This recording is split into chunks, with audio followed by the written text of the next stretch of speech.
Good morning, fellow traders. Bubblehead here, and it's time for the Good Morning Market Prep for Thursday, March 5th, 2020. I hope everybody had a great night last night. This is brought to you by Positive Trends Research, and everything we're going to talk about today is for educational purposes only, not investment advice. Please take a moment to review this disclaimer.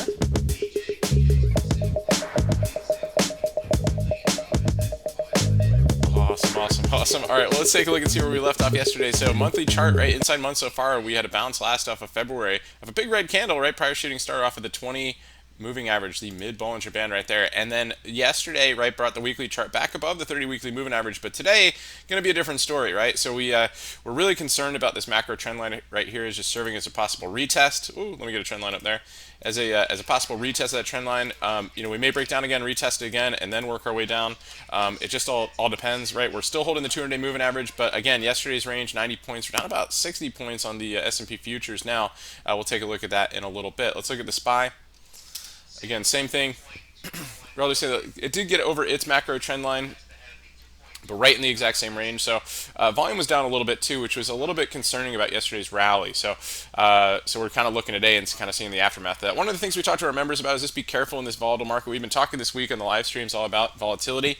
And these strong rallies into the close, you have to be careful with the strength, especially if the volume isn't there. But these strong rallies into strength are a little bit, can be a little bit dangerous, right? Especially in the volatile markets, because you could be up 90 and down 60 like we see right now in the S&P futures. So let's actually take a look at those S&P futures and see how they're looking here this morning. Okay, let's get a clear chart up here.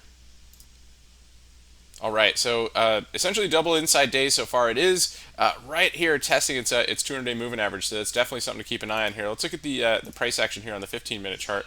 So here's kind of the deal, right? So what we've been seeing here is that yesterday's rally was really like a test of the breakout, right? Of the Powell breakout the other day. So we had this big, half-point rate cut right here, and you can see how significant these levels are, right? So where this breakout happened is the scene of the breakout right here. Look how important it was yesterday as we tested those levels. It really was just kind of chopping around those levels and just double checking to see if that made sense, right, to the price, right? So there's a big battleground over these levels right here. You can see at the high of that spike right here was rejected here by a tweezer top on the 15, and look where we are again.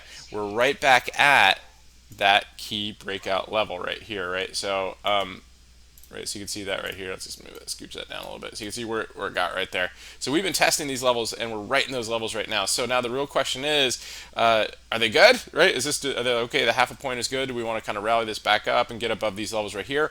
Or are we going to go ahead and retest these downside levels? So big key level here is 30.30 today. Okay, a breakdown, look at that. It was tested right into that congestion zone. That 33, a breakdown below those levels could see a test of these lower levels here. So definitely something to keep an eye on today on the S&P futures. We're going to be reviewing it live on our live stream this morning at 9:15 in the private Twitter. So hopefully you guys can join in on that. All right, well, let's take a look and see what else is going on here. So obviously we looked at that. We looked at SPY. We looked at the futures.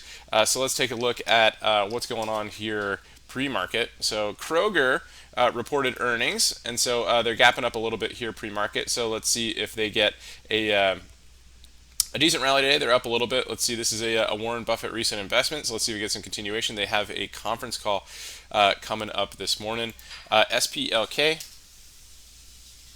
Okay, that had a big move down on a little bit of an earnings scare right there, but right now we're still in yesterday's range, so let's see if that can get a rally. I believe they had an upgrade this morning, or at least a positive comment from an analyst saying that, hey, this is a good opportunity to buy the dip on this thing. So keep an eye on SPLK. Zoom, of course, has been our one of our go-to coronavirus play stocks, so it's been pretty bullish all the way up, right? But we are kind of chopping around now here after earnings. It got a little bit of a move down, but it really is not that bad, right? We're kind of in this area right here in the prior inside day, so we're basically gapping down to the 8-day moving average. So let's see if we get a bounce off of that one. There's also an upgrade on Apple this morning. We won't look at that right now, but SWKS got an upgrade too. It's kind of chopping around here in an inside day yesterday, like a lot of ones. MRVL is seeing some volume this morning too.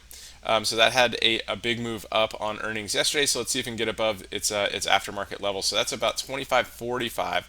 So 25.45 puts us at about this area right here. So I'm not surprised to see a potential reversal here, as it's only gapping up basically to its 50-day moving average. So if we can get above that, it's got some cloud resistance to do. Again, we'd really want to see it over 28 for a gap and go type style today. So something to keep an eye on, though. CCL, a couple of the usual suspects going into today. CCL down a little bit pre-market. That's Carnival Cruise Lines. They've been a usual short topic for during the Corona scares because of their issues canceling, having folks and all that stuff on their boats and everything that have issues. So, and American Airlines another one too. So kind of down there. So keep an eye on these guys today. And again, the casinos too have been getting hit a lot as well. The financials were pretty weak yesterday as well too. So that's definitely another one to keep an eye on for some weakness, some relative weakness. So, all right, guys. Well, I hope everybody has a great day today. We'll see you guys at the lunchtime market update. Everybody, have a good one, and remember your risk first and stay safe so you can stay in the game. And I'll talk to you guys soon.